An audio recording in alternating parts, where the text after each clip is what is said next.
2019 में मैं कलीसिया में वीडियो बनाया करता था। यह काम लंबे समय से करने के कारण मेरे पास अनुभव और हुनर दोनों थे और मैं असरदार काम कर रहा था। भाई बहन भी मेरा मान करते थे। ओह। दूसरे ग्रुप के भाई बहनों को कोई समस्या आती तो वे भी मेरे पास आते, और कभी कभी तो निरीक्षक भी मुझसे कोई तकनीकी सवाल पूछ लेते। यह सब मुझे बहुत अच्छा लगता था। मैं सोचता था कि भले ही मैं इस काम का विशेषज्ञ नहीं हूं, पर भाई बहनों के अपने ग्रुप में मैं पेशेवर हुनर के मामलों में सबसे अच्छा हूं, और मुझे लगता था कि मैं बहुत मूल्यवान हूं। एक दिन दो नई चुनी गई निरीक्षक हमारे काम की जानकारी लेने आईं। जब मुझे पता चला कि इन दो बहनों के पेशेवर हुनर उतने अच्छे नहीं हैं, तो अनायास ही मुझ में श्रेष्ठता की भावना आ गई। पर एकाएक वे हमारा काम देखने के बाद कुछ गलतियां बताने लगी। मैं सकपका गया और बहुत अटपटा महसूस करने लगा। मुझे उनकी सलाह की कोई जरूरत नहीं थी। ओह। मैंने सोचा, क्या तुम्हारे पास मुझसे ज्यादा हुनर है? तुम मेरी गलतियां बताओगी तो भाई बहन क्या सोचेंगे? वो कहेंगे कि ग्रुप का वरिष्ठ सदस्य कुछ भी नहीं जानता। ये नहीं चलेगा। मैं यह सलाह नहीं मान सकता। मुझे इसे ठुकराना होगा। इसलिए मैंने कुछ पेशेवर जानकारी ढूंढकर सबके सामने निरीक्षकों की राय को पूरी तरह झुठला दिया। इस पर वे दोनों बोलीं, अगर हमारी राय सही नहीं है तो फिलहाल हम तुम्हारे सुझाव से चलेंगे। यह सुनकर मैं फूलकर कुप्पा हो गया और मुझे लगा मैंने अपनी छवि बचा ली है। बाद में एक सभा में निरीक्षकों ने अपनी दशा के बारे में बताया कि हमारे ग्रुप में उन्होंने दबा दबा से महसूस किया। कोई समस्या दिखाई दी तो भी मेरे न मानने के डर से उन्होंने कुछ नहीं कहा। उस समय मुझे हल्का सा एहसास हुआ कि मैं थोड़ा अहंकारी हूं, पर मैंने इस पर आत्मचिंतन नहीं किया। बाद में हमारे काम का जायजा लेने के लिए एक नई निरीक्षक बहन जियांग नियुक्त की गई। वो बहुत काबिल और हुनरमंद थी और कुछ भी झटपट सीख लेती थी। मुझे याद है, एक बार एक नए सदस्य भाई वोंग को एक वीडियो बनाने में कुछ मुश्किलें आ रही थीं। हम सब ने इस पर चर्चा की, पर कोई हल नहीं निकला। तो किसी ने कहा कि हमें बहन जियांग से मिलकर उनकी राय लेनी चाहिए। मुझे बड़ी हैरानी हुई जब बहन जियांग ने झट से असली गलती पकड़ ली। मैं दंग रह गया और सोचने लगा, जो मैं नहीं भाप सका वो तुमने भाप लिया, तो भाई वोंग मेरे बारे में क्या सोचेगा? मैं इस घटना को लेकर थोड़ा नाखुश था, पर फिर बहन जियांग ने इस समस्या के बारे में मेरी राय जाननी चाहिए। अपनी छवि बचाने के लिए मैंने झूठ बोला। तुम ठीक कहती हो, मैं भी बिल्कुल यही सोच रहा था। फिर बहन जियांग ने झट से एक हल भी सुझा दिया। मुझे यह बहुत बढ़िया लगा, पर मैं अभी भी इसे लेकर नाखुश था। मैंने सोचा, तुमने समस्या तो समझ ही ली और अब संशोधन भी सुझा दिया है, क्या इससे मैं तुमसे कमतर नहीं लगूंगा? भाई बहन मेरे बारे में क्या सोचेंगे? इसके बाद मेरी इज्जत कैसे बच पाएगी? ये नहीं चलेगा। मुझे और भी बेहतर हल सोचना होगा।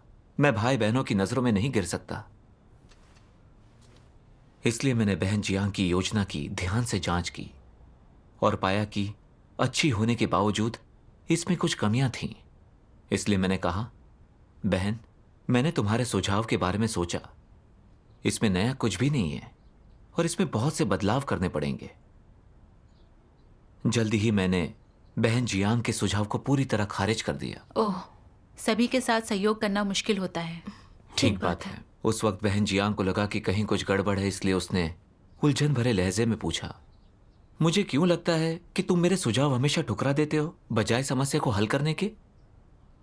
मैंने सफाई देते हुए कहा, मैं ऐसा नहीं करता। मुझे लगा तुम्हारी योजना में कुछ गड़बड़ है। मैंने तुम्हारी सलाह नहीं ठुकराई। इसके बाद मैंने एक नया हल सुझाया।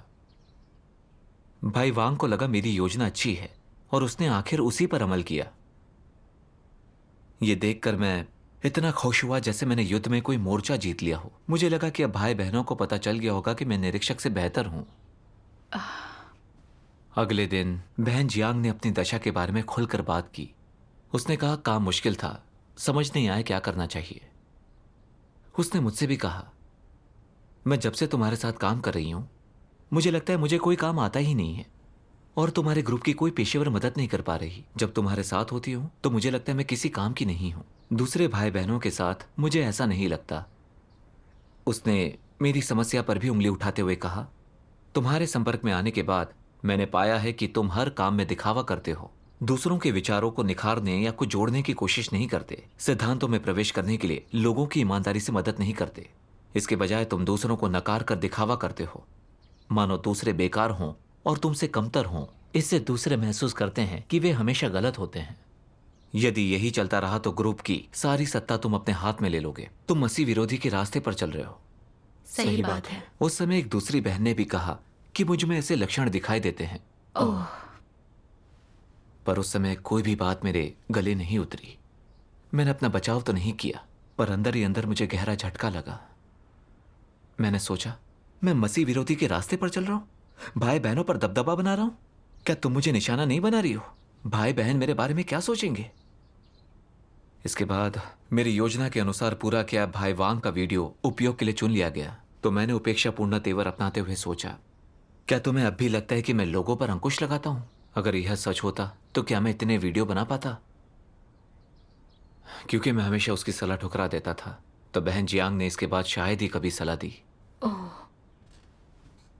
कुछ ही दिन बाद भाई वांग ने एक प्रस्ताव बनाया जो मुझे काफी ठीक लगा। हालांकि इसमें कुछ दिक्कतें भी थीं। मैंने सोचा, अगर हम इसकी योजना के अनुसार काम करेंगे तो इसमें काफी बदलाव और जोड़ तोड़ करने पड़ेंगे। इससे मैं नाकाबिल लगूंगा। यह नहीं चलेगा। मुझे एक और बेहतर अभिनव प्रस्ताव बनाना पड़ेगा ताकि वह मेरी काबिलियत देख सके। जब हम ये निरीक्षक को दिखाएंगे तो मेरी बहुत अच्छी छाप पड़ेगी। मैंने भाई वांग के प्रस्ताव को एक तरफ रखकर एक नई योजना बनाई। जब भाई वांग ने यह सब सुना तो वो कुछ समझ नहीं पाया। मैंने उससे कहा, अगर हम तुम्हारे प्रस्ताव के हिसाब से काम करेंगे तो बहुत सी दिक्कतें आएंगी। अपने प्रस्ताव में इतनी सारी दिक्कतें देखकर भाई वांग चकरा सा गया। उसे लगा उसे ये काम नहीं आता और वह नकारात्मक बातें सोचने लगा। भाई वांग भी दबा हुआ महसूस कर रहा था। हाँ। क्या उस समय तुम्हें अपनी समस्या का एहसास हुआ? तुम्हें कुछ लगा? नहीं लगा। उस समय मैंने सोचा, क्योंकि तुम मेरी सलाह नहीं लेते हो तो तुम अपनी समस्याओं को अपने ढंग से हल करो। इसके बाद मैं अपने कामों पर ध्यान देने लगा। पर इस दौरान मुझे लगा कि मेरी विचार श्रृंखला ज्यादा स्पष्ट नहीं है और मैं अपने काम में भी बहुत असरदार नहीं हूं। काफी समय तक हमारा ग्रुप एक भी वीडियो पूरा नहीं कर सका। बहन जियांग हमारी समस्याओं और गड़बड़ियों की छानबीन करने आई। भाई वांग ने कहा, मैंने एक प्रस्ताव बनाया था, पर भाई ली ने कहा कि इस पर काम करने में बहुत सारी दिक्कतें हैं, तो मैंने इसे छोड़ दिया। बाद में भाई ली ने मुझे एक प्रस्ताव दिया, लेकिन इसकी कुछ सामग्री मुझे नहीं मिल रही और मेरे गिने चुने हुनर इस काम के लायक नहीं है। फिर बहन जियांग ने भाई वांग से पूछा कि क्या वह मेरे सामने दबा दबा महसूस करता है। जब मैंने बहन जियांग को यह सवाल करते सुना तो मैंने सोचा, अगर ये कोई वीडियो पूरा नहीं कर पाया तो इससे मेरा क्या लेना देना है। मैंने उसे बताया था पर वो नहीं कर सका। क्या ये मेरी समस्या है? तुम मुझे क्यों निशाना बना रही हो? कुछ दिन पहले तुमने कहा था कि मेरा बर्ताव मसीह विरोधी है। अब अगर भाई वांग अपना काम नहीं कर पा रहा तो तुम इससे भी मेरी समस्या बता रही हो। इसलिए ना क्योंकि तुम मुझे पसंद नहीं करती। अगर काम बेअसर है तो क्या ये मेरी जिम्मेदारी है? मुझे तुम्हारी समस्याओं की भी बात करनी पड़ेगी, तब शायद तुम मुझ पर दोष लगाना बंद कर दो।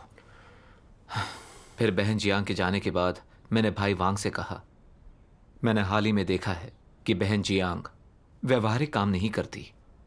वह कोई उपयोगी पेशेवर सुझाव भी नहीं देती। हमें उसे याद दिलाना होगा ताकि वह थोड़ा सोच विचार करे, वरना हमारे काम को नुकसान हो सकता है। यह सुनकर भाई वांग में भी बहन जियांग के प्रति पूर्वाग्रह पैदा हो गया। ओह, फिर एक दूसरी निरीक्षक बहन झेंग हमारे ग्रुप में आई, तो मैंने उसे बहन जियांग के बारे में अपने विचार बताए। मैंने कहा कि बहन जियांग अपने काम में गंभीर नहीं थी। काफी समय से ग्रुप कोई वीडियो पूरा नहीं कर सका, पर वह व्यवहारिक समस्या सुलझाती ही नहीं थी। यह सुनकर बहन झेंग ने मुझसे पूछा कि क्या बहन जियांग के बारे में मेरी कोई राय है। मैंने झट से एक होशियारी भरा जवाब दिया, नहीं, मेरी कोई खास राय नहीं है। पर यह कहने के बाद मैं अचानक सेहर सा गया और आध्यात्मिक तौर पर अंधकार और हताशा में घिर गया। उस रात मैं ठीक से सो नहीं सका। मैं अपराध बोध की भावना से भर गया। बहन जियांग के लिए पूर्वाग्रह होने पर भी मैंने उल्टी बात कही थी। क्या यह झूठ नहीं था? बिल्कुल। काम की हालत के लिए भी मैं ही जिम्मेदार था, पर मैंने ही भाई वांग को बहन जियांग को दोषी मानने के लिए उकसाया था और उसकी बेसिर पैर की आलोचना की थी। क्या मैंने बदला लेने के लिए उस पर वार नहीं किया? मैं सचमुच दुष्टता कर रहा था। इसके बाद हमारे अगुआ ने देखा कि मैंने भाई वांग पर वार किया था, जिससे वे नकारात्मक हो गए थे। इससे वीडियो के काम पर गंभीर असर पड़ा था। मैंने कभी भी कोई मदद स्वीकार नहीं की थी और बहन जियांग से उलझ पड़ा था। मेरे बर्ताव को देखते हुए मुझे बर्खास्त कर दिया गया। बर्खास्तगी के बाद मैं परमेश्वर की उपस्थिति को महसूस न कर पाया और अंधकार में घिर गया। मैंने कई बार परमेश्वर से प्रार्थना की और कहा, परमेश्वर, मसीह विरोधी रास्ते पर चलने के लिए भाई बहनों ने मुझे उजागर किया, पर मुझे अभी भी अपने बारे में कुछ नहीं पता है। पता नहीं मुझसे कहां गलती हो गई। परमेश्वर, मुझे प्रबुद्ध कर राह दिखाओ ताकि मैं अपने बारे में जान सकूं। मुझे परमेश्वर के वचनों का एक अंश मिला जिसमें मसीह विरोधियों का खुलासा किया गया था। परमेश्वर ने कहा है, मसीह विरोधी जब कुछ करते हैं तो उनके तरीके गैर परंपरागत और आडंबरी होते हैं। दूसरों का सुझाव कितना भी सही क्यों ना हो, वे उसे हमेशा अस्वीकार कर देते हैं, भले ही उस व्यक्ति का सुझाव उनके विचारों के अनुरूप हो। यदि मसीह विरोधी इसे पहले ना उठाए तो इसे मानने या लागू करने से निश्चित मना कर देगा, बल्कि इसे तुच्छ बताने, मना करने और उसकी निंदा करने की पूरी कोशिश करेगा, जब तक कि जिस व्यक्ति ने उसे प्रस्तुत किया वह यह मानकर अपने ही विचार को अस्वीकार ना कर दे कि वह गलत है। तब कहीं जाकर मसीह विरोधी को चैन मिलता है। मसीह विरोधी खुद को ऊंचा उठाना और दूसरों को नीचा दिखाना पसंद करते हैं ताकि लोग उनकी पूजा करें और उन्हें चीजों के केंद्र में रखें। मसीह विरोधी केवल खुद को आगे बढ़ाते हैं, दूसरों को पृष्ठभूमि बनाकर स्वयं को अलग दिखाते हैं। मसीह विरोधी मानते हैं कि वो जो कुछ भी कहते और करते हैं वह सही है और बाकी लोग जो कुछ कहते हैं और करते हैं वह गलत है। वे अक्सर अन्य लोगों के विचारों और अभ्यासों को नकारने के लिए नए दृष्टिकोण पेश करते हैं, दूसरों की राय में मीन मेख निकालकर उनकी योजनाओं को बाधित करते या नकारते हैं ताकि हर कोई उनकी बात सुने और उनके तरीकों के अनुसार कार्य करे। वे इन तरीकों और साधनों का उपयोग तुम्हें लगातार नकारने, तुम पर हमला करने और तुम्हें यह महसूस कराने के लिए करते हैं कि तुम अच्छे नहीं हो, ताकि तुम उनके अधीन होते चले जाओ, उनका सम्मान और उनकी प्रशंसा करो, जब तक कि तुम पूरी तरह से उनके नियंत्रण में नहीं हो जाते। यह वह प्रक्रिया है जिससे मसीह विरोधी लोगों को अपने वश में करते हैं। आमीन। आमीन। परमेश्वर के वचनों से मैंने जाना कि मसीह विरोधी हमेशा दूसरों से अलग चलते, दिखावा करते, नकारते और नीचा दिखाते हैं ताकि वे भीड़ से अलग दिखकर लोगों का मान पा सकें। समय के साथ उनसे सहयोग करने वाले लोग नकारात्मक दशा के शिकार हो जाते हैं, खुद को मसीह विरोधी से छोटा समझने लगते हैं, उन्हीं की सुनते हैं और उनकी जकड़ में आ जाते हैं। क्या मेरा बर्ताव भी मसीह विरोधी जैसा नहीं था? मैं पिछले 2 निरीक्षकों से बेहद घृणा करता था और उन्हें नीचा समझता था। जब उन्होंने मेरे बनाए वीडियो में कुछ समस्याएं देखी तो मुझे लगा मैं दूसरों की नजरों में गिर जाऊंगा, तो मैं उनके सुझाव ठुकराने के बहाने सोचने लगा। नतीजतन निरीक्षक मेरे सामने बेबस महसूस करने लगी। पेशेवर हुनर में माहिर बहन जियांग ने भी जब हमारे काम में कुछ बड़ी समस्याएं भांपने के बाद हमें काफी अच्छी सलाह दी तो मैंने उसे स्वीकार नहीं किया। मुझे लगा कि उसका कहना मानने से दूसरे मुझे भाव नहीं देंगे, मेरा मान नहीं करेंगे। इसलिए मैंने जानबूझकर उसकी योजना में कुछ कमियां ढूंढी ताकि उसे दूसरों की नजरों में गिरा सकूं। फिर मैंने अपना शानदार आइडिया पेश किया और मेरे हिसाब से ही काम हुआ।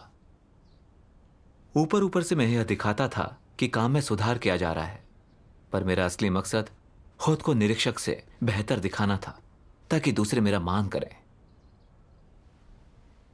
भाई वांग के साथ उसके प्रस्ताव पर चर्चा करते हुए मैंने यह जताने का नाटक किया कि यह बिल्कुल बेकार है। यह सुनकर वह पस्त पड़ गया और वीडियो पूरा नहीं कर पाया।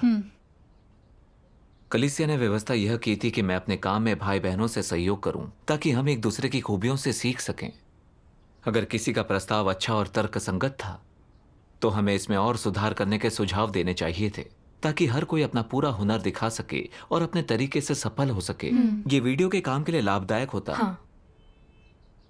पर लोगों की तारीफ और समर्थन पाने के लिए मैं हमेशा लीक से अलग सुझाव देता, दूसरों को नकारता और नीचा दिखाता और दूसरों को कोई भूमिका नहीं निभाने देता था।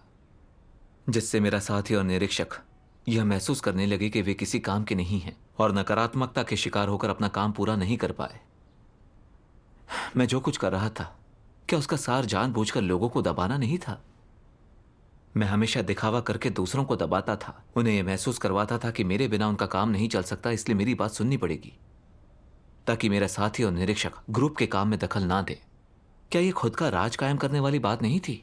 ठीक। बिल्कुल। तुम्हारी संगति को खुद पर लागू करने से जब मैं सभाओं में दूसरों से चर्चा करती हूँ तो मैं भी अलग दिखने की कोशिश करती हूँ, दूसरों को पीछे कर अपनी खूबियाँ दिखाती हूँ। पहले लगता था ये मेरा अहंकार है, फिर बाद में समझ आया कि ये मसीह विरोधी स्वभाव है। सही कहा। ठीक। आमतौर से सलाह देना अपने काम में बेहतरी के लिए होता है। अगर हमारा इरादा दूसरों को नीचा दिखाना है तो हम माहौल खराब कर रहे हैं और ये दुष्टता है। ठीक। बिल्कुल। परमेश्वर के वचनों के खुलासे के बिना मैं इसे जान ना पाती। वाकई सच है। बर्खास्त हुए बिना मुझे भी अपनी समस्या का एहसास ना हो पाता। मैं सच में जड़ बुद्धि था। बाद में मैंने परमेश्वर के वचनों का एक और अंश पढ़ा। सर्वशक्तिमान परमेश्वर कहते हैं, अपनी हैसियत और प्रतिष्ठा के प्रति मसीह विरोधियों का चाव सामान्य लोगों से कहीं ज्यादा होता है, और ये एक ऐसी चीज है जो उनके स्वभाव और सार के भीतर होती है। ये कोई अस्थायी रुचि या उनके परिवेश का क्षणिक प्रभाव नहीं होता। ये उनके जीवन, उनकी हड्डियों में समाई हुई चीज है, और इसलिए ये उनका सार है। कहने का तात्पर्य ये है कि मसीह विरोधी जो कुछ भी करता है उसमें उनका पहला विचार अपनी हैसियत और प्रतिष्ठा का होता है और कुछ नहीं। मसीह विरोधी के लिए हैसियत और प्रतिष्ठा उनका जीवन और उनके जीवन भर का लक्ष्य होती हैं। वे जो कुछ भी करते हैं उसमें उनका पहला विचार यही होता है, मेरी हैसियत का क्या होगा और मेरी प्रतिष्ठा का क्या होगा? क्या ऐसा करने से मुझे प्रतिष्ठा मिलेगी? क्या इससे लोगों के मन में मेरी हैसियत बढ़ेगी? यही वो पहली चीज है जिसके बारे में वे सोचते हैं, जो इस बात का पर्याप्त प्रमाण है कि उनमें मसीह विरोधियों का स्वभाव और सार है। अन्यथा वे इस प्रकार प्रयास नहीं करते। वे अक्सर अपने दिलों में ऐसी बातों पर सोच विचार करते हैं। वे सोचते हैं कि कैसे वे परमेश्वर के घर में अपने लिए जगह बना सकते हैं, कैसे वे कलीसिया में उच्च प्रतिष्ठा प्राप्त कर सकते हैं, ताकि जब वे बात करें तो लोग उन्हें सुनें, और जब वे कार्य करें तो लोग उनका समर्थन करें, और जहां कहीं वे जाएं लोग उनका अनुसरण करें, ताकि कलीसिया में उनके पास शक्ति हो, प्रतिष्ठा हो, ताकि वे लाभ और हैसियत प्राप्त कर सकें। वे अक्सर ऐसी बातों पर विचार करते हैं। ऐसे लोग इन्हीं सब के पीछे दौड़ते हैं। वे हमेशा ऐसी बातों के बारे में ही क्यों सोचते रहते हैं? परमेश्वर के वचन पढ़ने के बाद, प्रवचन सुनने के बाद, क्या वे वाकई ये सब नहीं समझते? क्या वे वाकई ये सब नहीं जान पाते? क्या परमेश्वर के वचन और सत्य वास्तव में उनकी धारणाएं, विचार और मत बदलने में सक्षम नहीं हैं? मामला ऐसा बिल्कुल नहीं है। समस्या उनके साथ शुरू होती है। ये पूरी तरह से इसलिए है क्योंकि वे सत्य से प्रेम नहीं करते, क्योंकि अपने दिल में वे सत्य से घृणा करते हैं, और परिणाम स्वरूप वे सत्य के प्रति बिल्कुल भी ग्रहणशील नहीं होते, जो उनके स्वभाव और सार से निर्धारित होता है। आमीन। आमीन। आमीन। परमेश्वर के वचनों से मैंने जाना कि मसीह विरोधियों को अपने नाम और रुतबे से खास लगाव होता है। उन्हें तारीफ, वाहवाही और दूसरों के दिलों में जगह बनाने की चाह होती है। हाँ, जब भी कुछ होता है उन्हें सबसे पहले अपने नाम और रुतबे का ख्याल आता है। उन्हें परमेश्वर के घर के काम या भाई बहनों की भावनाओं का ख्याल नहीं आता, और ना ही ये सोचते कि परमेश्वर उन्हें किस तरह देखता है और उनके आचरण के क्या परिणाम होंगे। सही बात है। मसीह विरोधियों के व्यवहार को देखकर मुझे खतरे का एहसास हुआ। मैं लंबे समय से वीडियो बना रहा था। मेरे पास कुछ अनुभव था, कुछ उपलब्धियां थीं। भाई बहन और निरीक्षक सभी मुझे सराहते थे, इसलिए मैं दूसरों से श्रेष्ठ महसूस करता और लोगों के मान और समर्थन से बहुत खुश होता था। जब निरीक्षकों ने हमारे काम की समस्याएं बताईं या हमें एक अच्छा प्रस्ताव दिया तो मुझे संकट महसूस हुआ। मुझे लगा मैं दूसरों की सराहना और ग्रुप में अपनी अहमियत खो बैठूंगा। इसलिए अपना नाम और रुतबा बचाने के लिए मैंने भाई बहनों को नीचा दिखाया और उनके सुझावों और प्रस्तावों को ठुकराया, और फिर मैंने अपना शानदार आइडिया पेश करने का दिखावा किया। मैंने भाई बहनों की भावनाओं का ख्याल नहीं किया, लोगों को विकसित करने या कलीसिया के काम की भलाई का ख्याल नहीं किया। मेरे लिए तो बस अपनी प्रतिभा का दिखावा करना ही महत्वपूर्ण था। बहन जियांग ने देख लिया था कि मैं गलत रास्ते पर चल रहा हूं, तो उसे समस्या की ओर इशारा करते हुए मेरी मदद करनी चाहिए थी। पर मैंने आत्मचिंतन नहीं किया, बल्कि मुझे लगा मेरे नाम और रुतबे को भारी झटका लगा है। मैंने बहन जियांग के प्रति दुश्मनी और नफरत का रवैया अपना लिया था।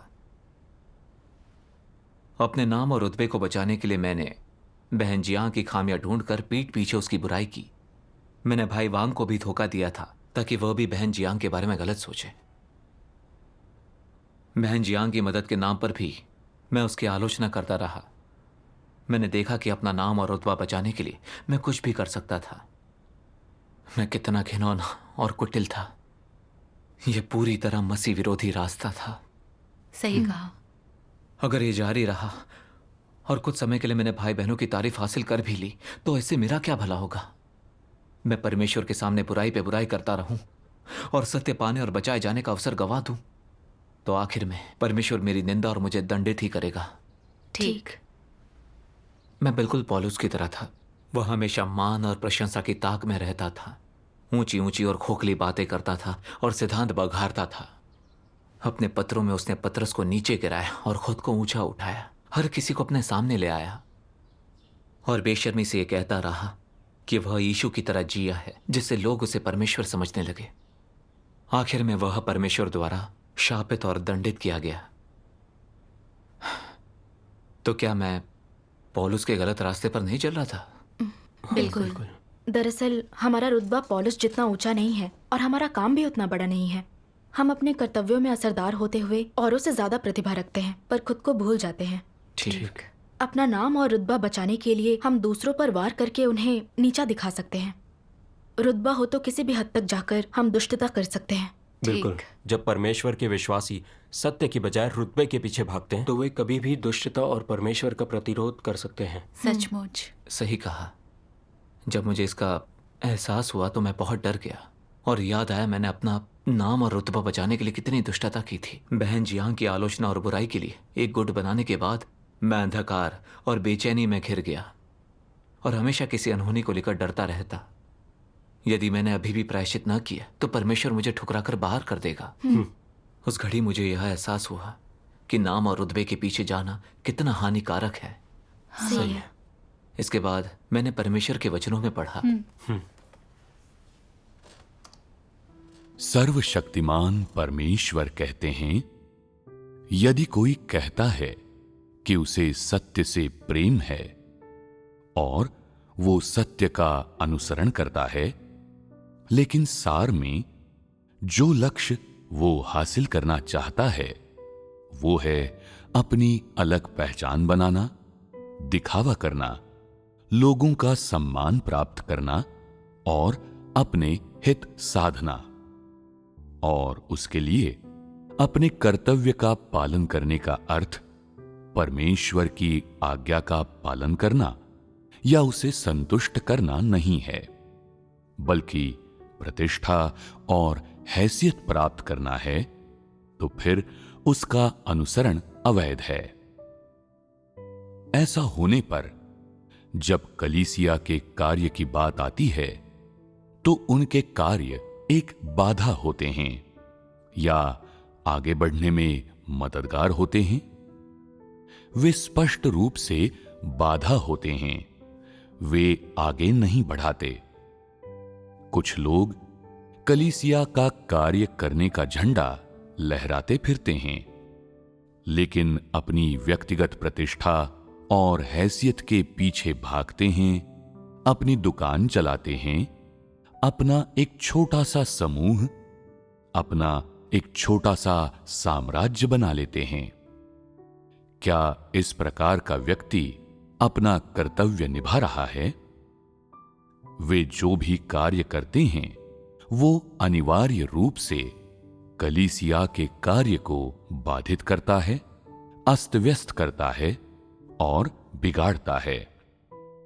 उनके हैसियत और प्रतिष्ठा के पीछे भागने का क्या परिणाम होता है? पहला, ये इस बात को प्रभावित करता है कि परमेश्वर के चुने हुए लोग परमेश्वर के वचनों को कैसे खाते पीते हैं और सत्य को कैसे समझते हैं। ये उनके जीवन प्रवेश में बाधा डालता है। ये उन्हें परमेश्वर में विश्वास के सही मार्ग में प्रवेश करने से रोकता है और उन्हें गलत मार्ग पर ले जाता है, जो चुने हुए लोगों को नुकसान पहुंचाता है और उन्हें बर्बाद कर देता है। और ये अंततः कलीसिया के साथ क्या करता है? ये विघटन, रुकावट और हानि है। ये लोगों के प्रसिद्धि और हैसियत के पीछे भागने का परिणाम है। जब वे इस तरह से अपना कर्तव्य निभाते हैं तो क्या इसे मसीह विरोधी के मार्ग पर चलना नहीं कहा जा सकता? जब परमेश्वर कहता है कि लोग अपनी हैसियत और प्रतिष्ठा को अलग रखें, तो ऐसा नहीं है कि वो लोगों को चुनने के अधिकार से वंचित कर रहा है, बल्कि ये इस कारण से है कि प्रतिष्ठा और रुतबे के पीछे भागते हुए लोग कलीसिया के कार्य और परमेश्वर के चुने हुए लोगों के जीवन प्रवेश को अव्यवस्थित और बाधित कर देते हैं, यहां तक कि उनका दूसरों के द्वारा परमेश्वर के वचनों को खाने पीने, सत्य को समझने और इस प्रकार परमेश्वर का उद्धार प्राप्त करने पर भी प्रभाव पड़ सकता है। ये एक निर्विवाद तथ्य है। जब लोग अपनी प्रतिष्ठा और रुतबे के पीछे भागते हैं तो ये निश्चित है कि वे सत्य का अनुसरण नहीं करेंगे और ईमानदारी से अपना कर्तव्य नहीं निभाएंगे। वे सिर्फ प्रतिष्ठा और रुतबे की खातिर ही बोलेंगे और कार्य करेंगे, और वे जो भी काम करते हैं वो बिना किसी अपवाद के इन्हीं चीजों के लिए होता है। इस तरह से व्यवहार और कार्य करना बिना किसी संदेह के मसीह विरोधी के मार्ग पर चलना है। ये परमेश्वर के कार्य में व्यवधान और गड़बड़ी है, और इसके सभी विभिन्न परिणाम राज्य के सुसमाचार के प्रसार और कलीसिया के भीतर परमेश्वर की इच्छा के मुक्त प्रवाह में बाधा डालना है। इसलिए यह निश्चित रूप से कहा जा सकता है कि प्रतिष्ठा और रुतबे के पीछे भागने वालों द्वारा अपनाया जाने वाला मार्ग परमेश्वर के प्रतिरोध का मार्ग है। ये उसका जानबूझकर किया जाने वाला प्रतिरोध है, उसे नकारना है। ये परमेश्वर का प्रतिरोध करने और उसके विरोध में खड़े होने में शैतान के साथ सहयोग करना है। ये लोगों के हैसियत और प्रतिष्ठा के पीछे भागने की प्रकृति है। अपने हितों के पीछे भागने वाले लोगों के साथ समस्या ये है कि वे जिन लक्ष्यों का अनुसरण करते हैं वे शैतान के लक्ष्य हैं। वे ऐसे लक्ष्य हैं जो दुष्टतापूर्ण और अन्यायपूर्ण हैं। जब लोग प्रतिष्ठा और हैसियत जैसे व्यक्तिगत हितों के पीछे भागते हैं तो वे अनजाने ही शैतान का औजार बन जाते हैं। वे शैतान के लिए एक वाहक बन जाते हैं और तो और वे शैतान का मूर्त रूप बन जाते हैं। वे कलीसिया में एक नकारात्मक भूमिका निभाते हैं। कलीसिया के कार्य के प्रति और सामान्य कलीसियाई जीवन और परमेश्वर के चुने हुए लोगों के सामान्य लक्ष्य पर उनका प्रभाव परेशान करने और बिगाड़ने वाला होता है। उनका प्रतिकूल और नकारात्मक प्रभाव पड़ता है। हाँ, आमीन।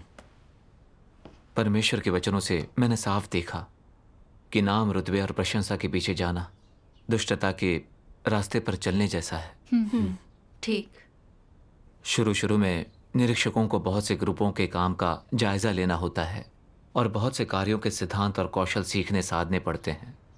इन मुश्किलों को देखते हुए वे अच्छी तरह अध्ययन कर सकते हैं, समस्या को समझकर सुझाव दे सकते हैं, जो एक अच्छी बात है और कलीसिया के काम के लिए लाभदायक है। ठीक।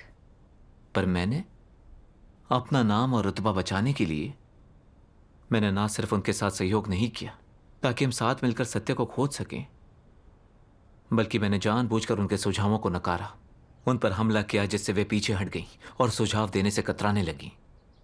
यहां तक सोचने लगी कि वे अपने काम के योग्य ही नहीं हैं। भाई वांग ने अभी अभी अपना काम शुरू किया था। उसे मदद और सहयोग की जरूरत थी, पर अपना दिखावा करने के लिए मैंने उसके प्रस्ताव में कुछ सुधार करके उसकी मदद नहीं की, बल्कि उसकी योजना को ठुकरा दिया, जिससे वह दबा दबा, नकारात्मक और भ्रमित महसूस करने लगा। मैंने देखा कि मैं विध्वंस और बर्बादी का काम कर रहा था। मैंने दूसरों को नकारात्मक बना दिया और परमेश्वर के घर के काम में सहयोग नहीं किया, जिससे कलीसिया का काम आगे बढ़ना नामुमकिन हो गया। क्या शैतान बिल्कुल यही नहीं चाहता है? तब जाकर मेरी समझ में आया कि नाम और रुतबे के पीछे जाने का मेरा लक्ष्य परमेश्वर के घर के हितों को नुकसान पहुंचाना था। हाँ। उस अवधि के दौरान आध्यात्मिक चिंतन के माध्यम से मैंने देखा कि नाम और रुतबे का मेरा मोह किस तरह कलीसिया के काम को सिर्फ नुकसान पहुंचा रहा था, साथ ही मैं भाई बहनों का भी नुकसान कर रहा था। यह सोचकर बहुत बुरा महसूस कर रहा था। मैं सोचने लगा, मैंने मसीह विरोधी स्वभाव उजागर किया है, तो क्या मैं एक पक्का मसीह विरोधी नहीं हूं? मैं इतना भ्रष्ट हूं कि मुझे बचाया नहीं जा सकता। क्या परमेश्वर में मेरा विश्वास अंतिम पड़ाव पर आ पहुंचा है? अपनी इस व्यथा में मैंने परमेश्वर से प्रार्थना की, परमेश्वर, मैंने बुरे काम किए, कलीसिया के काम में विघ्न डाला कि लोग मेरा मान करें। मैं जान गया हूं कि मैं गलत रास्ते पर था। मैं बहुत नकारात्मक महसूस कर रहा हूं। मुझे लगता है मुझे बचाया नहीं जा सकता।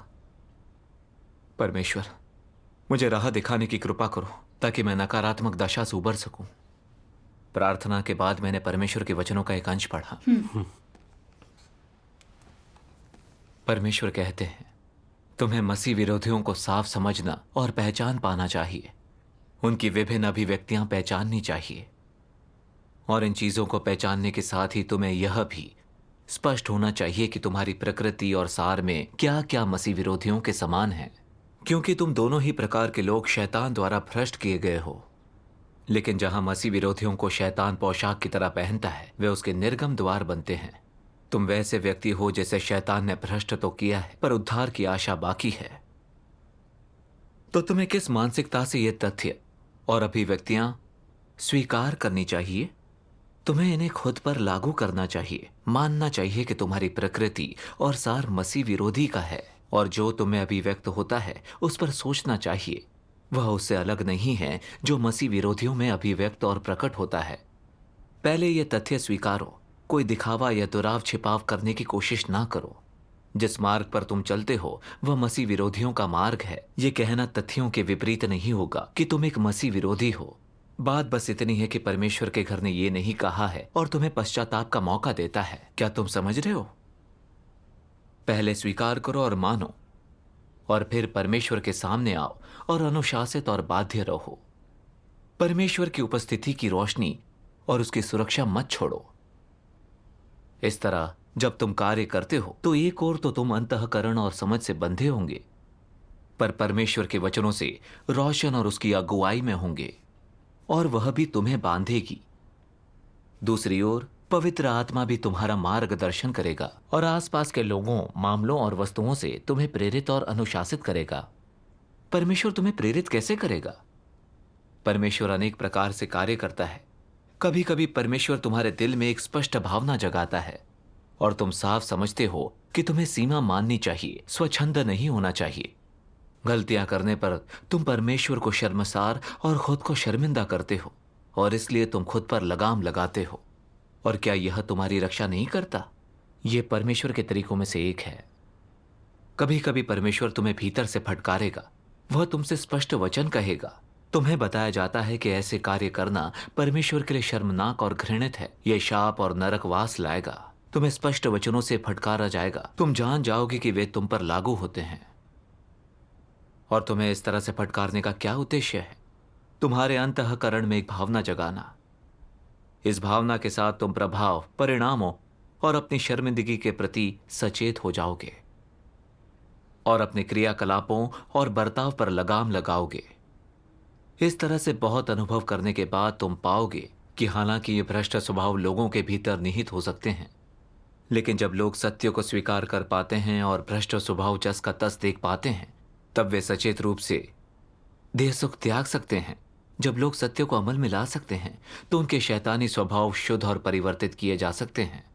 मनुष्य का शैतानी स्वभाव अविनाशी या अपरिवर्तनीय नहीं है। जब तुम सत्य स्वीकार लेते हो और उसे अमल में ला पाते हो तो तुम्हारा शैतानी स्वभाव स्वाभाविक रूप से टूट जाएगा और बदल दिया जाएगा। आमीन। आमीन। परमेश्वर के वचनों से मुझे बहुत शांति मिली और मैं भाव विभोर हो गया। मैंने सोचा था मैं इतना भ्रष्ट हूं कि परमेश्वर मुझसे घृणा करेगा, मुझे नहीं बचाएगा। पर परमेश्वर के वचनों से मुझे उसकी समझ और दया का पता चला। मैं ये भी समझ गया कि जिनमें सचमुच मसीह विरोधी सार होता है वे कभी ईमानदारी से प्रायश्चित नहीं करते। ठीक। हाँ। अगर तुम्हें एहसास हो जाए कि तुम मसीह विरोधी रास्ते पर चल रहे हो तो सच्चा प्रायश्चित करने पर तुम्हें बचाया जा सकता है। मैंने ये भी जाना कि किसी इंसान का बचाया जाना उसके मार्ग पर निर्भर करता है। परमेश्वर के वचनों ने मुझे अभ्यास का मार्ग दिखाया। अगर हम अपनी भ्रष्टता को स्वीकार कर लेते हैं, दिखावा नहीं करते या खुद को छिपाते नहीं हैं, सचेत मन से भाई बहनों के सामने खुद को खोल कर रख देते हैं, परमेश्वर पर भरोसा करते हैं, नाम और रुतबे की चाह जागने पर आत्मत्याग कर सकते हैं, तो परमेश्वर हमें रास्ता दिखाकर हमारे भ्रष्ट स्वभाव को दूर कर देगा। परमेश्वर के वचनों में मुझे अपना स्वभाव बदलने की उम्मीद नजर आई। मैं अब भी बदल सकता था। मुझे परमेश्वर में अपनी आस्था लौटती हुई महसूस हुई। परमेश्वर का धन्यवाद। परमेश्वर की इच्छा समझ में आ जाने के बाद मुझे नाम और रुतबे की चाह नहीं रही। मुझे बस अपने स्वभाव में बदलाव की चाह थी ताकि मैं परमेश्वर की उम्मीदों पर खरा उतर सकूं। इसके बाद मैंने बहन जियांग को एक पत्र लिखा जिसमें मैंने उस समय की अपनी मंशाओं को उजागर करते हुए उससे माफी मांगी। फिर जब निरीक्षक ने देखा कि मैंने खुद में बदलाव किया है तो मुझे फिर से वीडियो बनाने को कहा गया। इस झटके के अनुभव के बाद मैं खुद को याद दिलाता कि मुझे पहले की तरह नहीं करना है। मुझे नाम और रुतबे के मोह या दिखावे का शिकार होने का और अपनी दुष्टता से विघ्न पैदा करने का डर लगा रहता। पर सचमुच जब कुछ घट जाता तो मुझे अपने हितों का त्याग करना मुश्किल लगता। मुझे इसके लिए खुद से संघर्ष करना पड़ रहा था। एक बार भाई वांग ने एक वीडियो बनाया। मुझे उसका प्रस्ताव ठीक लगा, पर फिर भी कुछ समस्याएं थीं। मैं ये सोचने लगा कि अगर मैं एक बेहतर प्रस्ताव पेश करूं तो पूरा होने के बाद ज्यादातर श्रेय मुझे मिलेगा और निरीक्षक को पता चलेगा कि मेरे पास अच्छे आइडिया हैं। मैंने वांग के प्रस्ताव को सीधे खारिज कर दिया और एक नया आइडिया सामने रखा। जब भाई वांग को इसका पता चला तो उसकी समझ में नहीं आया कि आखिर क्या करे। उसमें अपने प्रस्ताव को आगे बढ़ाने की हिम्मत नहीं थी, पर उसे मेरे प्रस्ताव पर भी भरोसा नहीं था और इसलिए वह बीच में अटक गया। मुझे इस बात से बहुत खीज हुई। मैंने सोचा, मैं ग्रुप अगुवा हूं तो मेरी बात क्यों नहीं मानते। मैं उसके प्रस्ताव को ठुकराने के और भी कारण गिनाना चाहता था, पर उस समय मुझे कुछ बेचैनी सी होने लगी थी। क्या मैं वही पुरानी गलती तो नहीं दोहरा रहा था? मैंने पहले बिल्कुल ऐसा ही किया था। दिखावा करने के लिए मैं दूसरों की बात ठुकरा देता था, जिससे कलीसिया के काम में विघ्न पड़ता था। मुझे थोड़ा डर लगा। मैंने परमेश्वर से प्रार्थना की कि वो मुझे धिक्कारे। मैंने कहा, परमेश्वर, मेरा स्वभाव बहुत ज्यादा भ्रष्ट है। मैं अनजाने में दूसरों को नकारता और अपना दिखावा करता रहता हूं। परमेश्वर, मेरे भ्रष्ट स्वभाव को धिक्कारो और मुझे सत्य के अनुसरण का रास्ता दिखाओ। प्रार्थना के बाद मैंने परमेश्वर के वचनों का एक अंश पढ़ा।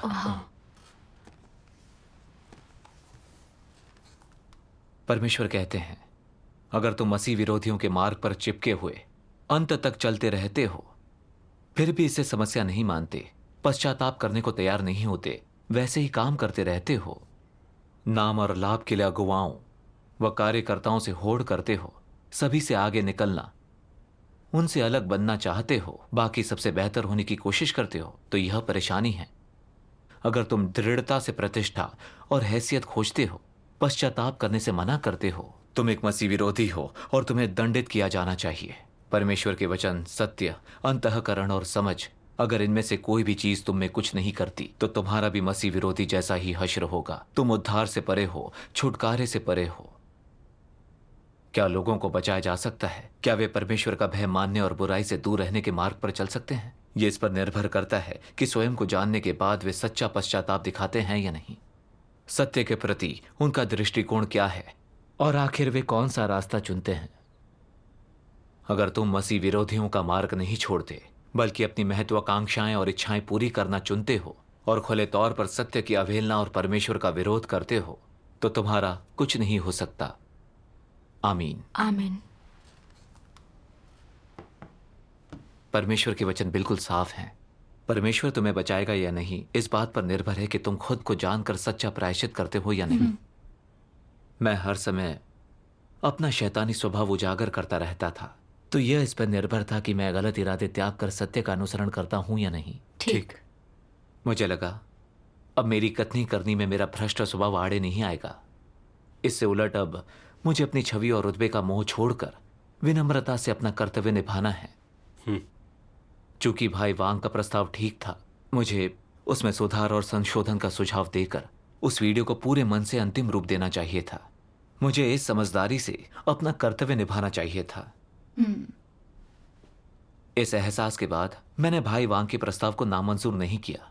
इसकी बजाय मैंने समस्याओं पर उसका ध्यान दिलाया और कहा कि मेरे सुझाव वाकई में मददगार होंगे। मुझसे बातचीत के बाद उसे एक रास्ता मिल गया और उसने खुशी खुशी मेरे सुझाव मानकर उस पर अमल किया। इस तरह अभ्यास के बाद मुझे बहुत शांति और सुरक्षा महसूस हुई। परमेश्वर का धन्यवाद। परमेश्वर का धन्यवाद है। इसके बाद ऐसी घटनाएं होने पर अगर ये चीजें उजागर भी होती, तो मैं सचेत होकर परमेश्वर से प्रार्थना करके इस मोह को त्याग देता था और भाई बहनों की सही सलाह को ध्यान से सुनता था। फिर मुझे यह एहसास हुआ कि हर भाई बहन में कुछ खूबियां हैं। मुझे दूसरों के प्रस्तावों में भी अच्छी बातें दिखाई देने लगी। अब मैं उन प्रस्तावों के आधार पर सुधार के लिए अपने सुझाव देता हूं। मैं भाई बहनों को प्रोत्साहन देता हूं। इस तरह के सहयोग से भाई बहन ज्यादा राहत और शांति महसूस करते हैं और मैं भी कहीं ज्यादा सुरक्षित महसूस करता हूं। परमेश्वर का धन्यवाद। इस तरह अभ्यास करना कितना शानदार है। परमेश्वर का धन्यवाद। परमेश्वर उद्धार करता है।